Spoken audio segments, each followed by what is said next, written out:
Craig here for an episode of Unmasking of America with Assemblyman Ron Kim. Hey, Ron. Hi, Craig. How are you? Thanks for having me on. Yeah, thanks for being here. Ron represents the 40th District in New York State Assembly, which includes Flushing, Queens. We're both in New York City, but New York City is a big place, and there's more than one assemblyman. So you are not my assemblyman, but that's okay. As such, I did my due diligence and read Wikipedia. And there's something I want to read here because for anybody who doesn't know who you are, this is really, on September 17th, 2015, Kim tackled an alleged purse snatcher, Daniel Fish, to the ground while walking to his office. He broke his own glasses as he took down and held the suspect until the police arrived to arrest him. Subsequently, Kim stated that he believed the suspect was suffering from a mental health problem and expressed he hoped that the individual was not simply punished, but also given the help and treatment he needed. He said that the incident and the efforts to understand how the would-be mugger ended up in that situation gave him more insight into the importance of effective policies to address homelessness, mental health problems, and other long-term issues. We should all have representatives like you.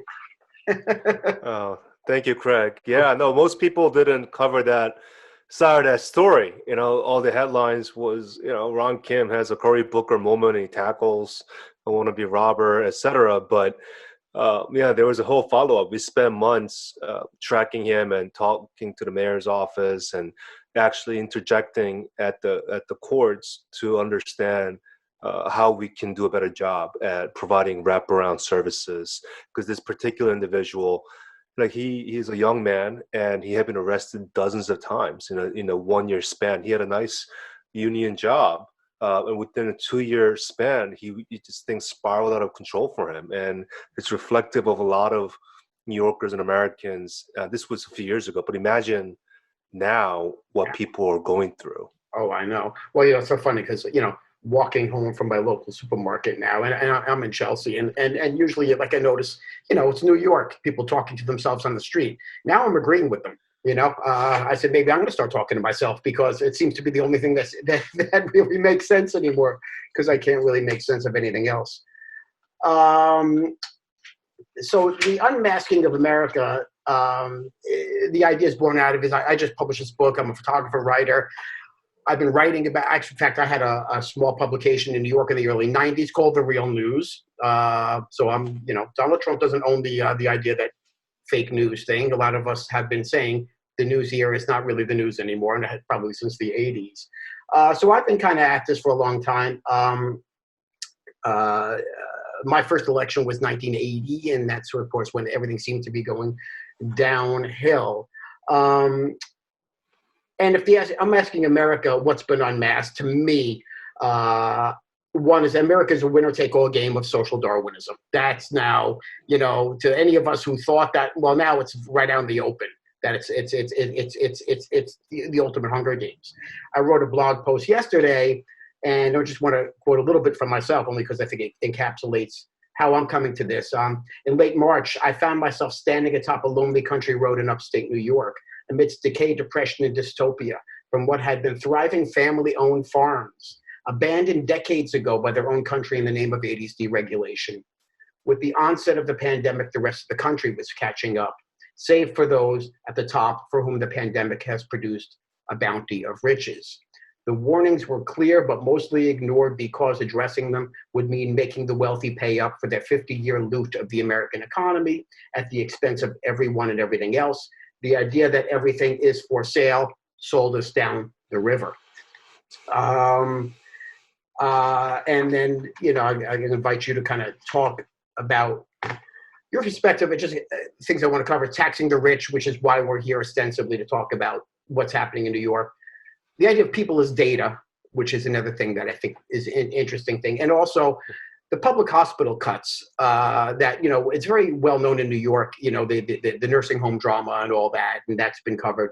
But if you could, we could also get to that about what happened in the public hospitals and things in the decades long cuts that contributed to this. So initially taxing the rich. Okay, so what's going on here in New York in light of what happened in Congress last night, that there's going to be no help, that Cuomo's been promising help for I don't know how long, which has been I keep saying to my wife, it's the daily gaslighting about help is coming, and now we know it's not coming. And Yeah, no, first of all, I think your blog, let me go back to what you wrote yesterday. I think it hits everything right on the mark, and it captures not just our sentiments, but so many people. That's why overwhelming majority of New Yorkers, they're begging, they're asking the lawmakers to do the right thing, tax the rich. This has been going on for months, and this isn't us like demonizing or vilifying any one group of people. We're just recognizing something is fundamentally broken in an economy where the rich continue to profit. Whether it's a recession, whether it's an economic downturn, the gap of wealth inequality continue to rise, and it's been structured to function this way. The rich will always continue to get richer. We are socializing all the risks at the very top, and our laws and our tax codes are codified in a way to function that way. The good news is we designed it to be that way. So that means we can redesign it. We just need the political will. And I think the problem now is when you're in a position of power, we've never seen this type of wealth inequality, this concentrated wealth. They are controlling the narrative. They have all the special interest groups, all the academics for the last 25 years that if you study econ in any Ivy League school, you're taught in a certain way, to think in a certain way, to defend the status quo. All that comes together to say, oh, blame the Federal Reserve. Blame those career politicians. Blame the mayor for being just a lazy person who can't do anything. There's an ounce of truth. That's the beauty of the gaslighting, right?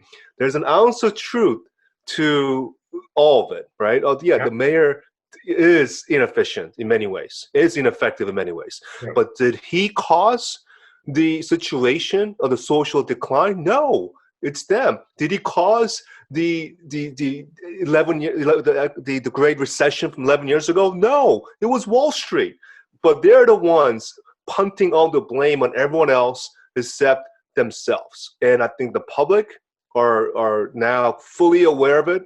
That's why we're standing strong and demanding every lawmaker to do their job and get the economy working again. Yeah. And that whole thing, I kind of mentioned in my piece, what I call mask on, mask off. In other words, that the very same people who are pointing and gaslighting about everybody else is responsible have got us fighting with each other now. And we're fighting over everything. And I don't think it's an accident that we're fighting about masks and we're fighting about this. I mean, other countries aren't fighting about these things because there's an element of trust coming from authority. Here, they've abdicated all that trust. There's no trust left. Yeah, absolutely. It's the ultimate game of scarcity. You said it's a game of Hunger Games, and it's exactly what's going on. If you're in a position of power, Craig, it's actually very easy to manage inequality, to control inequality. All you have to do is spark a little fire, little there, and pit one group against another. Just dangle a little incentive. Just give one group a little bit more, and then you will see them fight endlessly for the last piece of the pie. And that's what the rich have done for the last 50 years. They've mastered it. They figured out what is the ultimate formula for us to continue to, as you said, loot money from the rest of us and just manage inequality. And that's what's going on. But I tell you, Craig, I am optimistic. The solidarity that's required, between groups, between intergenerational, multiracial groups, I've never seen this type of organizing. I've never seen people working together, even when they're hungry, even when they're about to go lose their apartments. They're coming to the table to organize and build solidarity. And that's a beautiful thing. And I hope that we can continue to do that. So the proposals for tax the rich. Okay, so what I hear back I've been talking about this to friends and relatives and such for a while, and usually the thing is that, oh, you can't do it. A, they'll figure out a loophole, or B, they'll move, or C, whatever else, or Cuomo's thing is all of the above, plus also that we'll never raise enough money. Yeah, I think we've Well, I don't think we should listen to Andrew Cuomo, even though he's got the most powerful soapbox. He's the last person to be setting the tone on how we should be taxing the rich. We don't tax the rich to somehow find sustained revenue for the next 20 years. The goal of taxing the rich is to break the concentration of wealth and power, which means let's figure out a package to get as maximum revenue up front. Let's get 50 to 70 billion dollars for the next 2 years, and naturally we will see a decline because there'll be less concentration of wealth. That means that the rich are actually investing money back and to our communities, actually creating more small businesses, lending better at low interest, and doing what's supposed to happen. That will only occur if we put in the tax policy to shape the economic behavior at the top. That's the goal of taxing the rich. If we actually try to find the right balance, let me just raise 1 points, 2 points, so they can stay productive and continue to make money. It's actually counterintuitive. Just think about what we're saying. We're saying, well, let's figure out how to satisfy the rich so they'll continue to exploit the bottom and find the right balance. That is not the objective of progressive taxes. Again, it's to break the concentration so we can actually circulate money and wealth better to the rest of our society. Yeah, and that concentration of wealth and power, if it was actually paying off benefits for everyday people, then it would be fine. But I mean, it does the opposite, right? I mean, and you tweeted yesterday something about better that we tax the rich or big billionaires. And I tongue in cheek, responded. Mayor Bloomberg, he's my favorite punching bag in this because he was the mayor. He had to manipulate election laws of the city to get a third term. He loves New Yorkers so damn much, except when they're starving. Yeah, no, you know what? Whether it's Mayor Bloomberg, Mike Bloomberg, or it's Jeff Bezos, or any of our billionaires out there that are defending the status quo, they should be all with us. Because if there is no workforce, if there are no immigrants coming here anymore to make our society function, there is no economy. They can have all the demands in the world, but if there is no longer a supply chain, why would they enjoy their wealth? I mean, there's no reason. That's why so many millionaires and ultra millionaires have also joined the cause. They're saying this is not working. They're getting checks of capital gains returns, and some of them are saying, I feel like I've committed a crime. Like I didn't do anything, and I'm getting all this money from Washington. They're saying they're feeling like disgusting by the whole process. They want the government to tax them. And I think deep inside, obviously I don't talk to Mike Bloomberg, but I think he understands that. He understands the economy. So I think it's just a matter of building and holding, and not just vilifying billionaires, but getting them to join us. Like this, there is no future. You can't go around and run for president and say we will have an America that's going to be successful and not hold your class accountable. Just like FDR, he at the time was part of the billionaire class. Like he was intergenerational wealth, and he told his friends that no, we're gonna confiscate your wealth. 100% rate. He proposed 100% rate for his friends of wealth because he's saying it's immoral. We are in a Great Depression, and you guys can't make money. That's just not right. And that is the kind of bold leadership I hope Andrew Cuomo can deliver. It's not too late for Governor Andrew Cuomo. Yeah, I think he genuinely comes from the neoliberal 80s kind of philosophy, but as everyone, just like, and I also come from that cloth as well. But but I started out there, but I'm here now, which means every person, including Andrew Cuomo, can get to where we are now. That something is broken. Let's join the movement and figure out how to make our economy function again. Yeah. I mean, I should add that I don't think any of this criticism of Cuomo is literally personal. It's just that it's frustrating that he saw that he's chosen the sides of concentrated power to protect over. And this gets into the second point about people as data. Using all this data, we're told he just relies on the data, the numbers, the data, the data, the data. Now, data is only as good as the data itself, right? I mean, the New York City and New York State can't even agree on an infection rate. So the data is, that data is data. China reports 5,000 COVID deaths, and we report all these, but we don't even know how they're counting these differently. If China might be saying only COVID, and we're counting in, well, they had COVID and they might have had pneumonia. I mean, so like we don't know unless the data is accurate, or we all know that we're reading from the same set of data.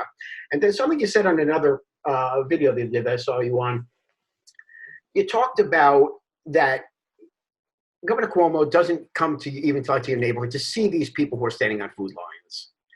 And when you reduce everything to data, you lose the humanity. Can you speak to that? Yeah, and Craig, and this actually connects wonderfully to your project and what you're doing and what you're attempting to do with the book that you've written and the art that you're putting out there to really visualize the experience of this pandemic. And as much as you reference Twitter and my statements out there, as much as I try to use Twitter to get my wording out there, I think social media is also part of the problem. Like all of this, television, ads, it's all fueled a society that became so desensitized to human trauma and pain that we can easily just read something on a tweet or social media and to just walk away from it and not connect the dots. So when you are visually portraying real life experiences, you are lowering people's filters and bringing us to a space where we can, for a few minutes, really try to connect with the pain. And that's going to take not just your project, Craig, it's going to take 100 more of your type of projects, to have real life understanding of why we're failing. We're failing humanity. That's what it boils down to. Like we've been conditioned to stay desensitized to everyone else's pains. That is the only way we can psychologically persist in a really, really messed up and twisted political economic system. Yeah, you hit something talking about the media and the television. I think over the years, people got tired of me mentioning a book that I read in the 70s called Four Arguments for the Elimination of Television. And I'm not going to get into it now, but I mean, the basic idea is, comes sort of what you're saying is that people become desensitized. And I used to, in the 90s, I would talk about this. Usually the response would be, oh, I only watch the Nature Channel. And, because I could see, a safari and this and that. And my response would always be, what'd that smell like? Right. The moment we had advertisement television, it's all downhill from there. I think, Yeah, you have my agreement there. The last piece I want to get to, and I'll let you get back to your work, which is important. Public hospital cuts. Now, so what happened in COVID, which has been very mythicized, very dramatized, and also Cuomo wrote a heroic book about, has to do with the basic, the overwhelm of the public hospitals, because this didn't happen to the private hospitals in Manhattan. It happened to the public hospitals in the Bronx, basically, and in Queens. And what I understand is that the budget cuts over the years closed public hospitals, caused mergers, caused not so much stockpiling of PPE, and then all beds, and then everything that when COVID hit, the things that we would have needed in those public hospitals were actually eliminated because of austerity budgeting. Is that correct? It's 100% correct. And it's not just the public hospitals, but also Medicaid and all public services in between that we've cut strategically with the facade of telling people it's all for efficiency and to make the government leaner and better, right? They don't call it cuts, they call it reductions, modifications. You can call it whatever you want. But if you add it all up, we've deducted the exact number of beds that we needed at the peak of the crisis over the years. And the reason why we did that is because the people who are behind investing in these facilities, in these buildings, in these private nonprofit hospitals, there is an army of private equity interests that are sitting on the sideline trying to figure out how to game this system. And if you cut, if you starve, if you build a chain store of hospitals, and if they go bankrupt, they take over and they turn those buildings into luxury condos. I mean, they are hedging the markets so they can come out on top regardless. And but at the core of the formula is starve the public sector through austerity and chip away at everything and privatize as much as possible. And then when everything falls apart, you come in and take over and build market-based luxury condos for the ultra-rich. I mean, it is a loop cycle. And unfortunately, many of us in the public are aware of it, and we are organizing to change the narrative. Ultimate solution, Craig, we need to nationalize hospitals. We need public takeover of these facilities. 64% of nursing homes in New York State are for-profits. They're not investing to save lives. They're worried about the quarterly returns to their shareholders. Just think about the disconnect of the place that we're sending our loved ones with the signed contract that you have a legal duty to uphold their safety, but they're more concerned about how to look at these bodies as just profit margins. Yeah, and did their parents and grandparents live in nursing homes? That's what I want to know, the investor class. Well, they pay a lot of money. There's a separate class. If you can afford it, you have better access. Yeah, but when you talk about, and maybe this will be the last point here, then public-private partnerships, that becomes the sort of the spin, the propaganda, the term that the neoliberal agenda has used all these years. Now, when they call partnership, it sounds like we're going to walk in the park and hold hands, and maybe we'll go on the swing. Maybe we'll play in the sandbox. It makes it sound very infantile, but exactly what you're talking about. It's public money going towards private concern, right? I mean, can you just explain a little bit about how the public gets so fooled? Yeah. No, if you look at other countries, there are models that do work. They use the same, coin terminology, public-private partnerships, but the public capital is controlling the outcome.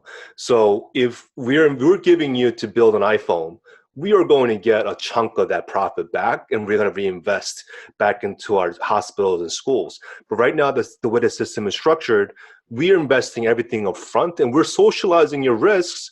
And when you get your profits, you get to keep all of it and not pay a dollar of taxes on your profits. And you get to be the heroes. Like the Steve Jobs is the hero of innovation, and Apple. There is no Apple, there is no Siri if we did not invest trillions of dollars to build Siri for Apple. So that's what people don't understand, that innovation comes from public investment. But the disconnect, again, Craig, is that we invest and we don't collect anything back to reinvest into our people. Yeah. And there was a piece in the Times the other day, a column about this in regards to the pharmaceutical companies in development of vaccines and how obscene. I mean, the same thing from the beginning. I said it's almost like a comic book because everything's done at the pleasure of Wall Street instead of public health. And this piece was making the case that let's not reward the drug companies. This is American investment that these companies have taken. And before the pandemic, they were the least trusted institution in America was Big Pharma. And now all of a sudden they get to burnish they get to all of a sudden look like heroes with our money. Yeah, there's no better example of a system that's broken. Like I just said, when we are investing all the money, they get all the credit, and they get to look like saviors and keep all the profits without paying any taxes. Yeah. Well, great. I'm going to encourage people to follow you on Twitter because you're good to follow. And I'm going to put some links down there as far as Tax the Rich and things going on there. Really appreciate your time. Thanks, Craig. Yeah, and hopefully we could stay in touch. Yep, definitely. Thank you so much. Take care. Bye-bye. Bye-bye.